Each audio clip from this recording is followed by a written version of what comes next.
Hey guys, I'm here today with Terence of Aganorsa Leaf, probably the classiest individual at the show this year. Oh, dear, too kind. You're too Look kind. at him. He's not even sweating. You see that?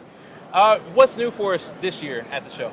So this year we basically have two things, and then one thing that's not new but is back. So our Aganorsa Leaf Signature Series, both the natural and the Maduro, it's an allotment release. It only comes out every few months.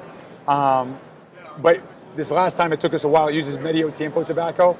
And out of 17,000 bales we harvest every year, maybe 50 to 80 are Medio Tiempo. So we don't get a lot, and it's very temperamental. It's not always consistent. So it takes us sometimes a while to make sure that we have enough for a release. So it's been 6 months, maybe more, since we've had it. So we got it back for PCA, which we're very grateful for. And then two new items. One is a new size Supreme Leaf. Supreme Leaf is one of our hottest brands. Every 6 months we release a new Vitola size. This is a Torpedo, 6x54. It's same blend, but the taper has a little, makes it a little bit more intense. So it'll be interesting to see how people react to that. Yeah. And then we have our Anniversario Maduro. We have a line Anniversario that is a natural. We have two Maduro sizes for it this year. One size is PCA exclusive. It's a Toro, 6x54. And the other is a short Churchill, 5 3/4 by 48. And that size is available to our Aganorsa Select account program. So we're really excited about that as well. Yeah. Is this new? So that's relatively new. The Hombre Libre, it's the Lunatic. So the Lunatic is our most popular line. Yeah. Between the size, the value, the presentation, it's incredible value for the price. It's one of the things I always say is they go, how much is this? Yeah. So really, it's meant to be like a $10+ cigar for under 10. Right. And most popular line didn't have a Toro, which is the most popular size of cigars. Yeah. Just made sense to make it in a Toro. So it's not a romantic story. Just kind of made sense to have a Toro size. Yeah, I've always liked them, but they were large. Yeah, or I saw very this small. and I was like, I've not seen this size before. Yeah, so that's that was the whole point of it, is have a cigar for the guys that don't want to smoke the big ring gauge. Perfect, man. So everybody watching probably knows, but I lost sense of taste and smell in Christmas time. I haven't been able to taste the Rare Leaf yet. Oh, wow. How would you describe this cigar to somebody that has no idea what it's all about? So Rare Leaf, just to give a little explanation of why it's special, is that we grow a lot of tobacco. But certain farms, certain lots on farms, they'll have a unique flavor profile, they'll have a unique characteristic to them. And what you do with that tobacco is it's either kind of diluted into blends, or it's concentrated with a limited edition. Now with the limited edition, the problem, of course, is that the guy says, I love this cigar, give me another box, oh, it's gone. Right. And so the retailer's mad, the customer's mad, or you dilute it, and the guy says it's not as good as it was the last time. So that's kind of the catch-22 there. So what we did is with Rare Leaf is we use some of these tobaccos that we don't have a huge volume of, that we can't just ship to everybody. But rather than just make a limited edition, we limit who has access to it. And so our Aganorsa Select program, those retailers have access to it. Now, if they order a ton of it, they're not going to get it all at once, but they'll eventually get it. And so it's constantly available to those partners, and you're getting those rare, concentrated, unique flavor profiles from those rare tobaccos, but consistently being able to get them. So that's the idea behind it. It's heavy in Criollo 98. We grow Corojo 99 and Criollo 98, and Criollo 98 is usually not the more dominant flavor profile in our cigars. We use it's in all our blends, but we tend to be more Corojo dominant. This is more Criollo Esteli dominant, which is more traditional Nicaragua. It's earthier, it's grittier. It's a really incredible blend. We're really proud of it. Is it like Supreme Leaf punch in the face, or is it dialed back? So it's the opposite of Supreme Leaf is very Corojo dominant. Mm-hmm. This is very Criollo dominant.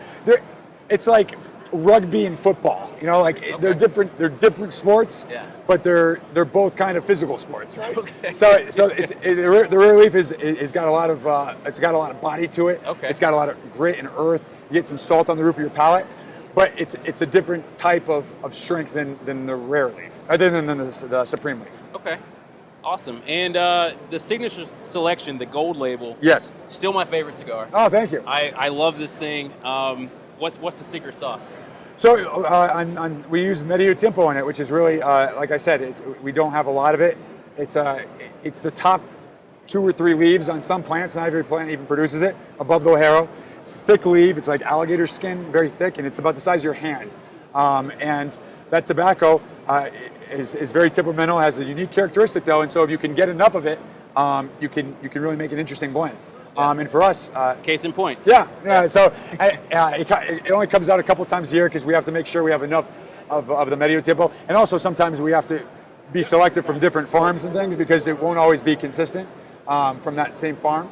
So we have to kind of be very watchful of what we put in it because it can change a lot. The guys in the factory hate it. They wish we never did it because it's a pain in the ass, to be honest with you. Are they still using tweezers? I've heard about the tweezers, picking it out. Yeah.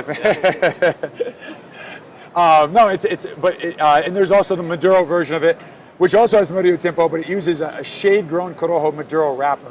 Right. Shade-grown Corojo Maduro sounds like it's a lot of words, but they're all important. Yeah.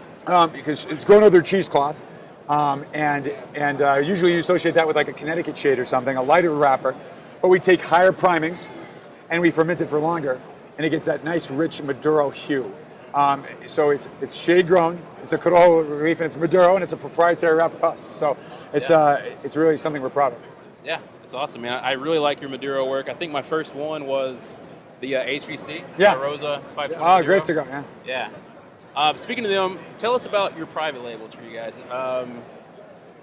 I remember when you came in, you had, Tabza, and then Aganorsa, you had all these different things, but now it's all under Aganorsa leaf, is that right? Yeah, and we still have a ways to go in making that really prominent, and we're working on it. Yeah, I'm sorry. Yeah, all right, thank you. And then, we're working very hard on making that stand out more. So it's not complete yet, but yes, it's all supposed to be under that same type of thank you. Of image. So everyone, when they see one of our products, they know it's Aganorsa. And we still have a little bit ways to go on that, but that's certainly the idea, and that's where we're headed. Okay. And so the brand is Aganorsa. If you have a private label that's working with you, then it'll be grown and produced at Aganorsa. Okay, I'm just trying to wrap my head around it. Yeah, it's just easier than saying Tabsa and Casa Fernandez and Tropical Tobacco and all these other names which nobody knows what any of them mean. Right. So, and it's hard for me to keep track, and I work for the company. Yeah. So everything, the factory is referred to as Aganorsa leaf, the distribution is referred to as Aganorsa leaf. We're putting the brands, whether it's a Aganorsa leaf brand or whether it's a like JFR, which is made by us and our brand, but we want to make sure that people know it's from us. And it's great to hear. I hear for some of the private labels we make for other people, they'll say, other people say, oh, I never heard of this brand, but I heard Aganorsa makes it, and I want to try it. Or I didn't really like this cigar before, but now that Aganorsa makes it, I want to try it out or give them a chance. And so we're really happy about that because that means, a rising tide raises all ships. Yeah. And we want our partners to benefit from what we're doing as well. Yeah. And are you the gentleman to credit for? I don't know how to say this, but for the longest time, it seemed like the private labels overshadowed the Casa Fernandez brand as a whole. Are But now the brand is taking the forefront, and your flagship products are your own. Yeah. So I mean, again, our private label partners are one of the best testaments to our quality. I mean, the people we work with are incredible, and they've done so much, and we're really proud to be a part of that. But yeah, I was brought in basically to focus on our own brands, and it didn't make sense that when you're making so many great cigars, and then your own cigars nobody knows about. Best cigar you've never heard of is when you don't smoke. Yeah. So my job was to kind of preach the gospel and get the word out there, why we're special and what makes us different. And thanks to you and our retail partners and consumers, just drive that passion for the product. Yeah, doing a hell of a job, man. Thank you. Job. What is the craziest thing you've seen at a trade show? Craziest thing I've seen at any trade show or this one? Any trade show. Any trade show. We're just putting him on the spot, guys. Just trying to make him sweat because I saw a guy dressed as a unicorn once here. I saw that. You remember that? Yeah, was it Baxter? Yeah, it was Baxter. Yeah. He was dressed as a unicorn. That was odd. That was memorable. That's awesome. If there's anything that our audience could take from Aganorsa or from you or your standpoint, the brand, what would you want them to take away from you? The only metric of our success is the consumer passion for the product. So make sure to be a part of our Aganorsa Acolytes group on Facebook. Make sure to post pics and tag us so we can repost. We really want to build that community. And again, anyone can sit here and say, when we have largest grows tobacco in Nicaragua and we use Corojo 99 and it's very rare. Everything I'm saying is true. It's not interesting. But when you hear that passion, you hear that tone, and I'm working for the company, so people aren't going to listen to me the way they're going to listen to you or a consumer. And that's what drives what we do and our success. And so that's my, if anything to take away, is to drive that. If you have passion for Aganorsa, share it and spread the love. Yeah. Aganorsa acolytes. I didn't even know that was a thing. Oh, good. So I've done a terrible job. Yeah, apparently. I'll join. Yeah. Ladies and gentlemen, Terence Reilly, thank you so much, Thank brother. you. Really appreciate you. Pleasure to be on here, man. My favorite fact. Oh, thank you so much. Appreciate you. Yeah.